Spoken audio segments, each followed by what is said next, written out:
Well, this is new to me. I've not done a collection update before, but I haven't done a video on my channel for quite a while, so I just wanted to show you some of the films that I've been picking up. I'm in Kyoto at the moment, and I've been trawling the shops here to look out for films by a couple of my favourite actresses, Ieko Wakao and Machiko Kyo.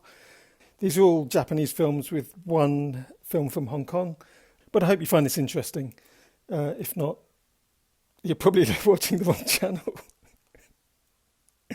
I think this will be of interest to at least 5 of my subscribers. So if those 5 could leave a comment and a thumbs up, that would make me feel better. Thank you. Oh, and by the way, I'm recording this intro at the end of the video, so I'm losing my voice. So if I get steadily croakier as the video goes on, that's why. And this is one of my favourite first watches from last year. This is Black Lizard, Kuro Takage, starring Machiko Kyo as the super thief, Black Lizard.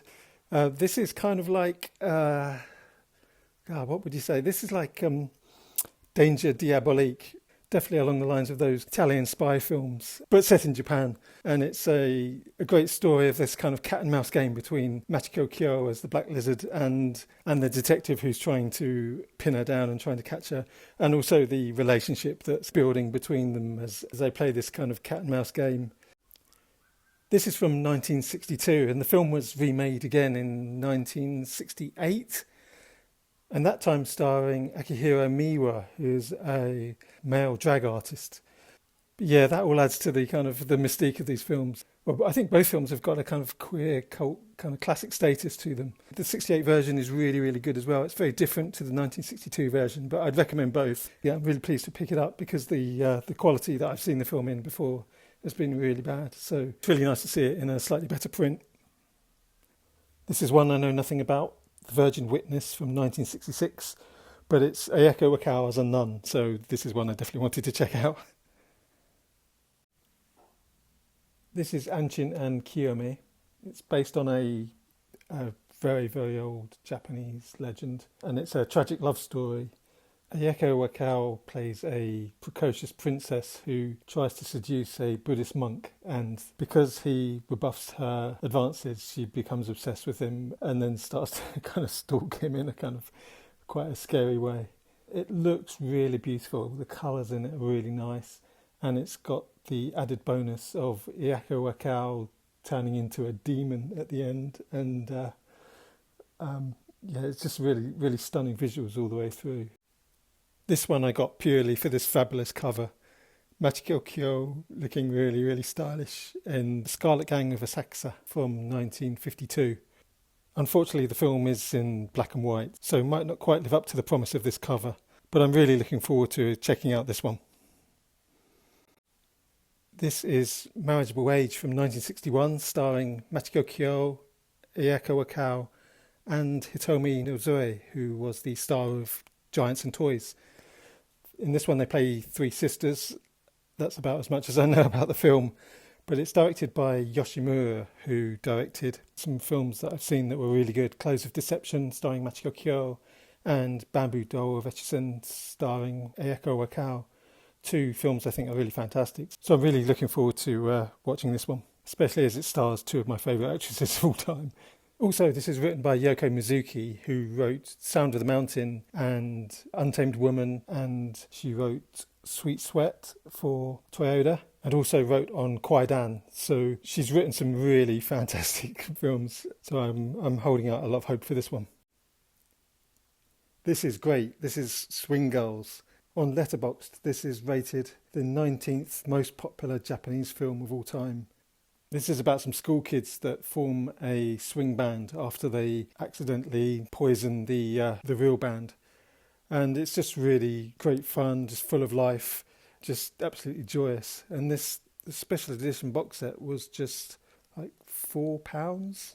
So although I've seen the film, I've got the Western version. I thought this was well worth picking up. It's such a wonderful film. I'm not sure what the second disc is. There's the girls there. They always bring a smile to my face when I see them. They're just such characters. And then this lovely booklet, and that's got some more images in. And there's the girls. That is such a wonderful picture. Just communicates all the joy of the film. Yeah, thoroughly recommended. Everyone should watch Swing Girls. It's just done in a really entertaining way. So most of these pickups came from a shop called Bookoff, which sells second-hand media and collectibles and Pokemon cards and all sorts of things I don't even understand. It's kind of a grander version of CEX in the UK. It has lots and lots of Western films, but it doesn't actually seem to have many Japanese films. It's well worth searching through the shelves because you do pick up some really interesting box sets and unique things that you just don't find in the West. I've also picked up some of these from Amazon Japan. It does seem to be the only place where you can get some of these discs. I've really struggled to find shops in Japan that sell new physical media. And this is 2046, directed by Wong Kar-wai. This is my favourite Wong Kar-wai film. I know it's not his best film, but I love it. This is in my top 20 films of all time. It's kind of like a fantasy sci-fi extension to In the Mood for Love. This is a rare box set. It seems to come with postcards. So I've not opened this up yet, but I'm really looking forward to it. Wong Kar-wai films are always special, and this one is just kind of mind-blowing. So yeah, although I've got this on Blu-ray, I wanted to pick this up. It's such a bargain. 630 yen, which is about £3.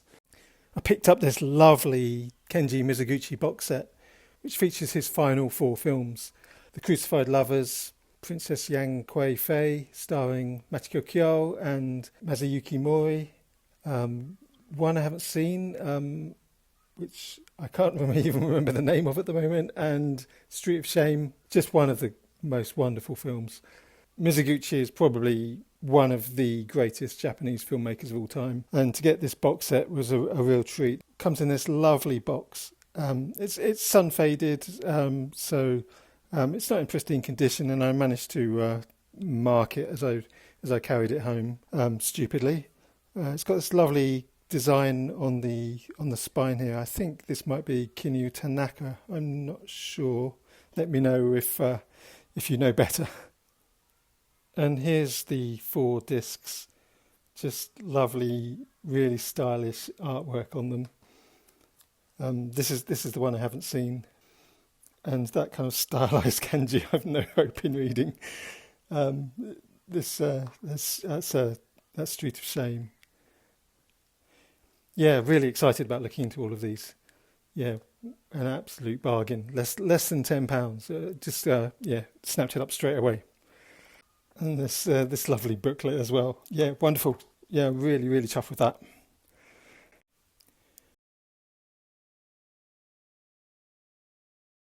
This is Machiko Kyo in The Bitch. It looks incredibly striking for a film of 1951. It also stars Takashi Shimura from Seven Samurai and Ikiru. And this is a film about Machiko Kyo's character, the titular bitch, basically using Takeshi Shimura and steadily driving him more and more mad. He starts out in the film as a very upright accountant, and he basically descends into madness as Machiko Kyo treats him worse and worse. Yeah, it's good fun little film. And really nice early roles for Machiko Kyo and to see her acting alongside Takeshi Shimura, one of the Japanese greats. This is Night Butterflies from 1957, directed by Yoshimura, who also directed The Beauty and the Dragon, which was one of my favourite films of last year. It was in my top 25 of the year. And this one is written by Sumi Tanaka, who wrote for Naruse. She wrote Lightning, Flowing and Repast. So, another really fantastic writer. This is about 2 rival bar mistresses, one played by Machiko Kyo and the other one played by Fujiko Yamamoto, who is really fun actress. She's always got loads of character, loads of kind of sort of joie de vivre to her. We always really enjoy seeing her when she shows up in films. So this one should be a lot of fun. Another really striking cover, and another Machiko Kyo. This is Kon Ichikawa's Hole-in-One. Machiko Kyo sporting a bob haircut in this one and a gun. So yeah, again, this is one I don't know anything about, but yeah, I just thought it looked really really striking, so really wanted to get this one. Kon Ichikawa directed films like The Burmese Harp and Fires on the Plain and Actor's Revenge, so it should be a good one. Machiko Kyo again, and again she's playing someone who acts really appallingly to her partner and steadily drives them to distraction. This is just Machiko Kyo going all out and being lots of trouble. Again, it's a very early role for her. It's 1949, so it's before she became a massive star in films like Rashomon. But yeah, she's again very modern in this one, very striking, and really enjoying the role. This is Wild Geese from 1966, or Wild Goose. There's no obvious plural in the Japanese language, so it's either Wild Geese or Wild Goose. I think Wild Goose seems to suit it better. This is basically a shot-for-shot remake of another version of the story, starring Hideko Takamine in 1953.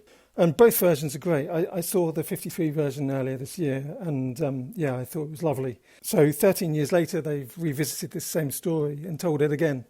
And this version again with Ayako Wakao in it is really good as well. I like Ayako Wakao's approach to it. She's got just the right kind of look and feel, I think. She becomes the mistress of a moneylender, but then becomes infatuated with a student who walks past her house every day. He's a medical student, but it's almost this unrequited love that can never be. She's a widow, and then she's become the concubine of this moneylender. So in those times, it would have been very difficult for her to get over that stigma. I was so pleased to pick this one up because the 1953 version was so enjoyable, and I was really intrigued to see what they would do with an updated version. In actual fact, they didn't really update it. They changed the actors and basically told the same story. It's incredibly similar, but just as enjoyable. So I hope you've enjoyed this collection update from me. I've not done one of these before. Yeah, thanks so much for watching. If you've got this far, I have to say like and subscribe, don't I? Yeah, do that if you like. I hope you found it interesting. Thanks, bye.